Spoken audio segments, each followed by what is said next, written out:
I'd like to welcome you all, and it's an honor for me to be here at the TASSA Conference 2016 as the Director for International Cooperation at the Scientific and Technological Research Council of Turkey. I would like to very briefly and very broadly share with you about the overview of the recent updates in science and technology and innovation ecosystem in Turkey. With an annual growth rate of 17%, Turkey's gross domestic R&D expenditure as a percent of GDP has been doubled within the last years, and Turkey has overpassed the countries like Austria, Belgium, Finland, and Mexico. More important to the allocation of sources on funds, when we look at these allocations, we see a very positive increase in the share of the industry, which has the highest portion for the first time in the Turkish Republic, for the first time in the history of the Turkish Republic. As a result of all these measures, the demand for R&D funding as well has been boosted, and the number of applications coming from both academia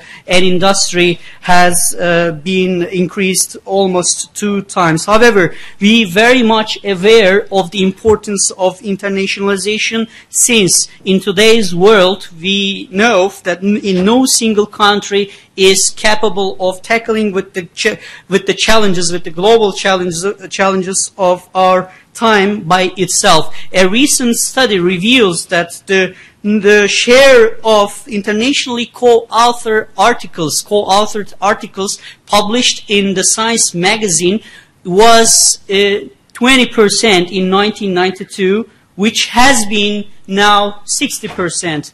Almost 60% or more than 60% of all the articles published in the Science magazine are now internationally co-authored. There's at least one author from one country and one author from another country. That's why we have been aggressively increasing the number of our bilateral agreements with countries all over the world. We have now agreements with U.S. from countries like with U.S. to Japan, with UK to Germany, with France to Russia, with South Korea to China. We have agreements like more than 40 countries, and we plan to increase the number and the expansion of the geography by the end of 2016, and to add 10 more countries in our agenda. So I'm trying to be very quick, very brief.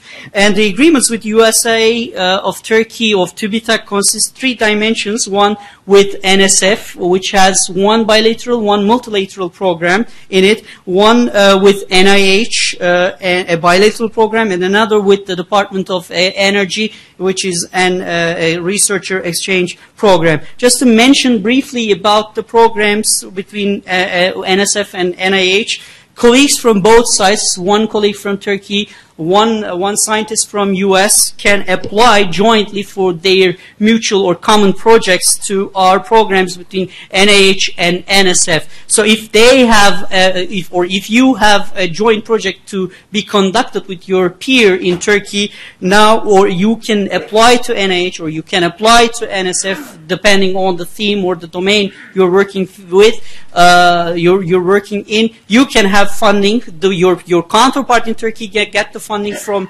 TÜBİTAK, and you can get the funding from NSF or NIH through our calls. For example, one with NIH, we keep opening at least 3 or 4 times a year on affordable biomedical devices. You can see here at the bottom.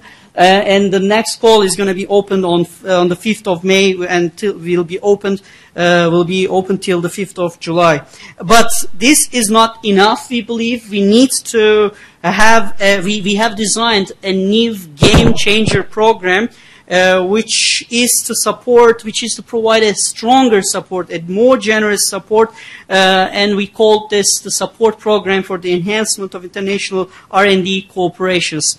The calls under this program will be dedicated to priority areas. They're going to be priority areas as opposed to the current programs that we conduct and execute with our counterpart organizations like NSF and NIH. These are going to be thematic calls and with strategically important key partner countries with highly increased project budgets. Let's say $3.5 million per project from Turkey the stakeholders from Turkey will be able to get at least 3.5 million US dollar for their projects, and we expect a higher impact from these projects. Just to give you an idea, these calls are going to be like, let's say, biomedical technologies call with US, with China, with Germany or Canada, or it's going to be a call on microprocessor technologies, but in a very specific theme as well, and focusing with China or Japan, or infectious diseases with Indonesia or Nigeria. We also plan to focus on calls between industry and academia. You can see, I think, here as well. We are going to be supporting industry and academia cooperation as well, because a recent study of KPMG shows that almost 90% of all the top manufacturing CEOs believe the future of innovation is going to be determined by partnerships rather than in-house efforts. So we are in the era of cooperative innovation or competition. This is the new motto, because the markets are getting sophisticated, the needs and expectations of the customers are differentiated. This forces the firms to cooperate with their this forces the firms to cooperate with their partners, with their suppliers, with their customers, or even sometimes competitor in their target markets. That's why we have also designed a new program for specifically for the industry, aiming to enhance the research qualification of Turkish scientists, to make Turkey a global attraction center in certain scientific and technological areas. And this ambitious and generous program will offer for firms abroad, for firms not in Turkey, a very generous funding up to 10 million Turkish lira annually for a duration of 10 years. So in total, up to 100 million Turkish lira per company is going to be provided. And the basic requirements for the firms to apply to the scheme is going to be to have an average net revenue in the last 3 years higher than 2 billion Turkish liras, and an average R&D intensity in the last 3 years higher than 1%. And these are going to be in these priority areas listed in my slide. And this program is going to cover the cost of the personnel, will cover the cost of the consultancy fees, will cover the cost of the general operating costs up to 20% of the approved budget, and pre-application support. We are going to be supporting the firms to prepare their proposals to TÜBİTAK.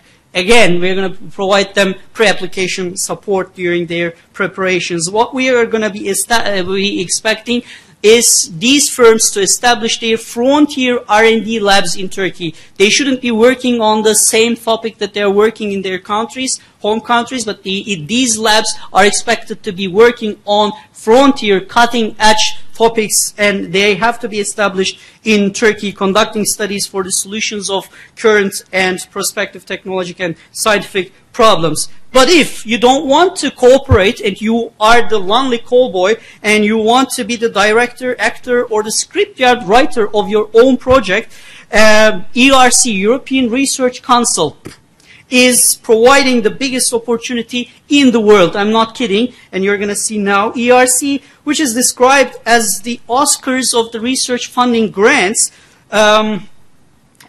everywhere. It is described as the Oscars of the research funding grants everywhere. It supports frontier research, bottom-up projects of the scientists or the researchers, and beyond the existing paradigms. And the sole criterion for the evaluation is scientific excellence, and these projects are researcher-driven, are totally researcher-driven. A significant amount of funding, up to 1.5 million euros for those who have had their PhDs 2 years before or 7 years before. If you are within these ranges, 2 and 7 years, you had your PhD within these ranges, you are going to be receiving up to 1.5 million euros from the ERC if your project is accepted. If you are you have had your PhD 7 years before or 12 years before. If you are within these ranges, your project, if it's approved by the European Council, Research Council, is going to be funded up to 2 million euros for 5 years. But if you are already well established and recognized, if you are a very established, recognized scientist, when you apply for the advanced grant scheme, you will be eligible for 2.5 million euros, and you don't even need to move to Turkey. You don't need to move totally to Turkey. You should at least claim that you're going to spend at least 50% of your time in Turkey. This is going to be enough for you to apply, and you don't also need to be already employed by the institution which is in Turkey or in Europe during the application. You don't need to be in Turkey while you're applying, and you don't need to move totally to Turkey. And if you are moving to Turkey, then in addition to those research grants, ERC provides you 1 million euro additional infrastructure support to establish your infrastructure and your team in where you are. For 3 of the Nobel Prize winners in 2014 were already ERC grant holders, and since 2007, when the program was first initiated, 11 of the ERC grantees won Nobel Prizes. So this is one of the most prestigious programs for excellence-based, researcher-driven bottom-up activities in the world. If I have time, I want to touch 2 more programs. Okay. This is important. If you receive ERC grants from the European Union, and if you conduct your studies in Turkey, we have the most generous success award, not in the world, but in the universe, I claim. If you, for example, if you have a 1.5 million euro starting grant funding from the ERC, you're going to be awarded 160,000 euro award. It's a success award, it's cash. And if you receive, for example, 3.5 million euro advance grant, you're going to be awarded by 350,000 euro as a success award, just because you have an ERC grant and you are going to be conducting your research in Turkey. Last but not least, another program. It's a fellowship program of the European Union again, Marie Curie program, for which Turkey is eligible as well.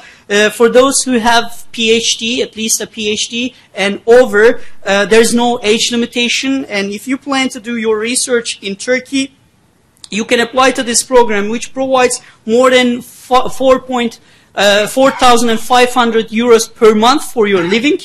600 euros for mobility, 500 euros if you have moved with your family, 800 euros for your research, 650 euros for the overhead of your project. So this is going to be in total, it makes almost 7,000 euros per month for up to 12 or 24 months. It is also the most generous fellowship program, again, in the world. If I have time... 1 minute. Okay. Okay, I don't have time. My apologies. I just would like to mention that we have been organizing Destination Turkey events, and we are meeting with our colleagues here, our scientists who live in abroad, regularly, and the next Destination Turkey events, up until now we have organized almost 20 events. Most of them were US universities. The next of them are going to be this week on Tuesday in MIT Boston, and on Thursday at Yale University we are going to be meeting with our Turkish scholars, and it is going to be dedicated in the memory of Professor Honorable Oktay Sinanoğlu. We plan to mention about his work as well.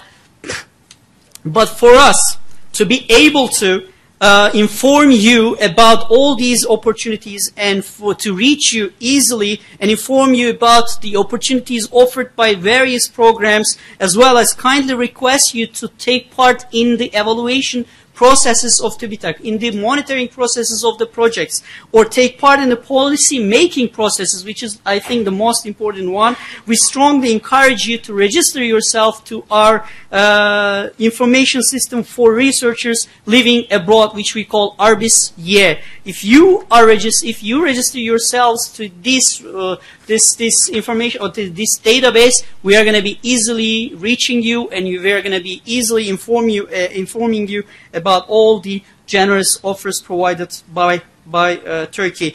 For all the programs that I couldn't mention, you probably should have been distributed these bracelets. Have you? Is anybody without the bracelets could not have? They have been distributed out. Okay, all the information this is a USB bracelet. All the information are uploaded as a package in these bracelets, so you can have them as well. Thank you very much for your attention.